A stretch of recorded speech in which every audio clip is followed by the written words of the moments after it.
One neighbor told me just before 6:15 he saw two kids running down the hill from those bushes yelling fire. And as you look around, the pavement is just completely covered in a thick layer of slippery ice.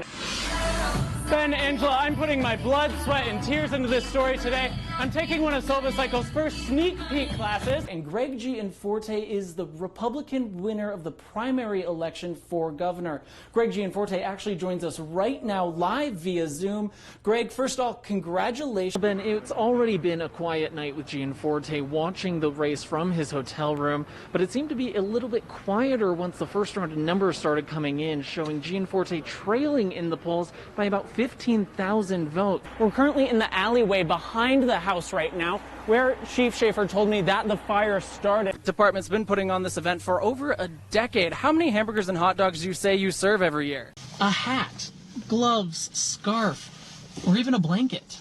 And if you're traveling far, make sure your phone is always charged. As the nation grieves not one but two mass shootings in just 1 week alone, schools here in western Montana are making sure they're prepared for the worst. Our Spencer Schacht sat in on Stevensville School District's active shooter training today and shows us what teachers learned. And do want to give you a warning, folks. The following video may be graphic to some. Run. Lane. Lock. Fight. This is definitely nothing that we ever want to think about. It happens though, and the reality is there. Definitely the more we practice it and have it in the back of our mind is essential. Teachers and staff of the Stevensville School District went through active shooter training one day after a mass shooting in Boulder, Colorado. Just being reminded that this stuff does happen and that we need to be aware of it was super important today.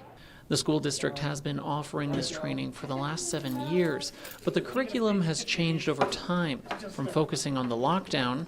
We no longer do that. To training what to do next. It's always a loop that we're going through. So we'll lock, barricade, and what's my next plan? How do I get out of here? How do I run? If I need to fight, what do I do now? Giving the teachers multiple options on how to react. Knowing when to run, when to hide and lock, and barricade their classrooms, and when to fight. After a morning of training sessions, everyone got to put their skills to the test with live scenarios. It makes this training more valuable because we don't know when something like this can happen, so we have to be prepared. It's better to have the tools and not need them versus need them and not have them.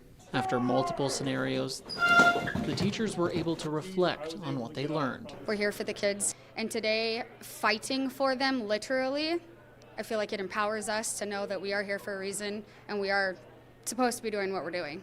In Stevensville, Spencer Schacht, Montana Right Now. Well, tonight we bring you an exclusive look at what is left inside one of the houses burned by this morning's fire in Polson. Our own Spencer Schacht spoke with the homeowner today about what's next for his family. Rude and his wife Teresa salvage what's left of their family home. I am going to restore it. I've lived here for 40 years. Pictures that used to hang on the wall now lie on the floor as the ceiling still drips after being blasted by a fire hose early this morning. Put on some shoes and out the door we went, where we stood for a while with the policeman watching a house burn. The fire actually started next door, and that house is a total loss. Of her house was pretty much engulfed by the time I got out of here, or got out to here, and it was putting out some heat. The flames shot up above her porch probably another 20 feet. As crews were fighting the blaze, the fire jumped from one house to another, crawling from the eaves into the attic.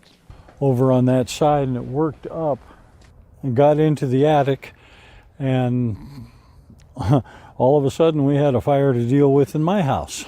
With their upstairs charred and their basement flooded with a foot of water, this family now has to find a new place to sleep.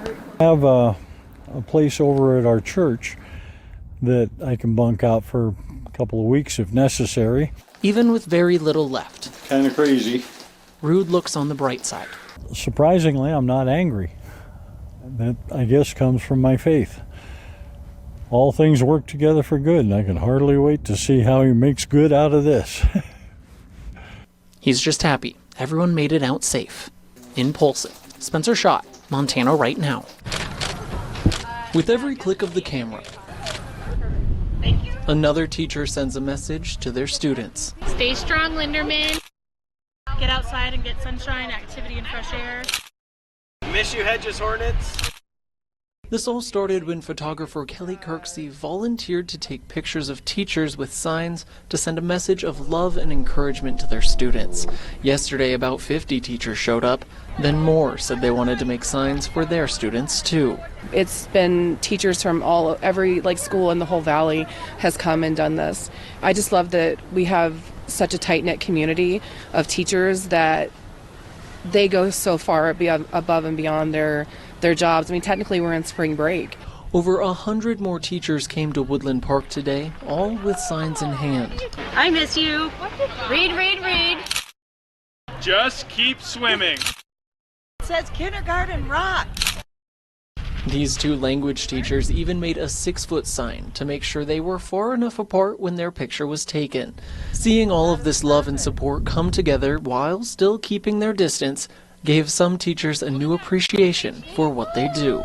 Makes me think that I'm in a wonderful profession and that teachers really do have a heart for their kids, and teaching isn't just about the academics. We miss our kids, but our kiddos miss us too, because that relationship we've built with them is so crazy important. Picture after picture, sign after sign, these teachers are letting their students know they are loved and missed from more than 6 feet away. Reporting in Kalispell, Spencer Schacht, Montana Right Now. And we're told the feeling is mutual when it comes to the students. One family sent in this picture letting their teachers know that they miss them too.